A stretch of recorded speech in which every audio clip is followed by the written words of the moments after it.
You can tell us all about the new Hull coach, John, because you've been across this story for however long Tony Smith's been out of the role. And who is the new man at Hull, and what's he going to bring to the club? Well, I think viewers, older listeners would remember him as a top player in the 80s and 90s. The Penrith back row, played for New South Wales, played for the Kangaroos. I think he was on the 94 Kangaroo tour off the top of my head. And he did play for Salford in 97 and fondly remembered at Salford for his one season there. But yeah, from Penrith, very tough, uncompromising back row, but he's been coaching for a long time, reserve grade at Penrith, at the Roosters. He was the inaugural Gold Coast when they were reformed in 2007, the Titans, and did quite a good job. They got them one game from a grand final.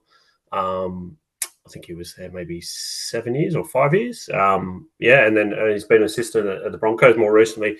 Funnily enough, he was assistant at Manly with Willie Peters under Trent Barrett. So that's a nice. They're quite good mates apparently. So that's a nice little journey.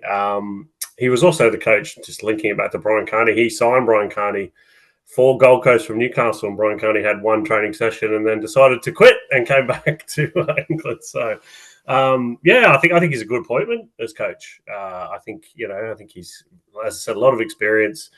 It was interesting his comments about making them fitter and tougher, because I think that's his kind of style. So that's a bit of maybe putting a few people on notice. But yeah, it's probably against. I think they publicly said they wanted a British coach, so that's not the case. But I think he could be a good signing for Hull FC. The timing seems odd though, because you would have thought with all the recruitment they've done and being linked with and are doing, that the new coach would have had a say in that, not least because if he wants to make them fitter, you wouldn't sign a lot of players that are in their early to mid-30s.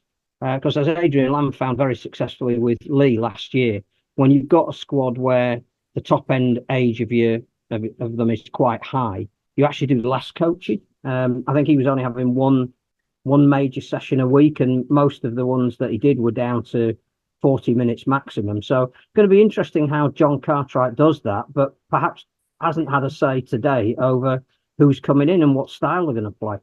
Yeah, I wouldn't imagine he's had any say so far in recruitment, but I think that's the appointment. That's the reason for having a director of rugby, and I think that's the way other sports have already moved that way. And I think rugby league has in some ways, that you have, someone outside your CEO or your head coach who's in charge of recruitment. And then, a lot of clubs have a recruitment committee, at least in the NRL, they might have their CEO, the director of rugby, the head coach, and one other, the recruitment manager generally.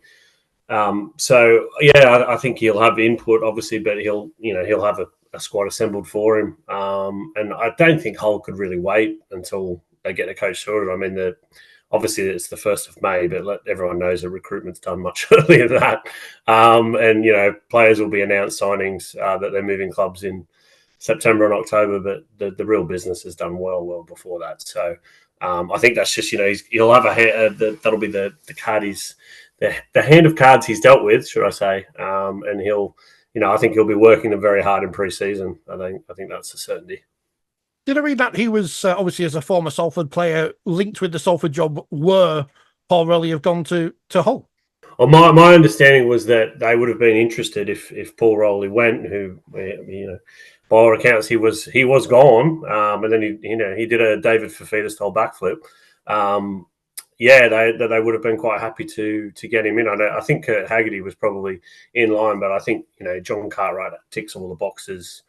I think probably the only downside is that he doesn't know the English game intimately at the moment, but obviously he did play over here for a season, and I'm sure he's got numerous contacts. I think he's 58. He's been around the game for a long time. I'm sure he's got connections across Super League. So. I think he would have been something that he's quite fondly regarded at Salford. I think, looking from talking to fans and also officials at the club, they think highly of him. So I think, he would have been someone they would have looked at if Paul Rowley did jump ship.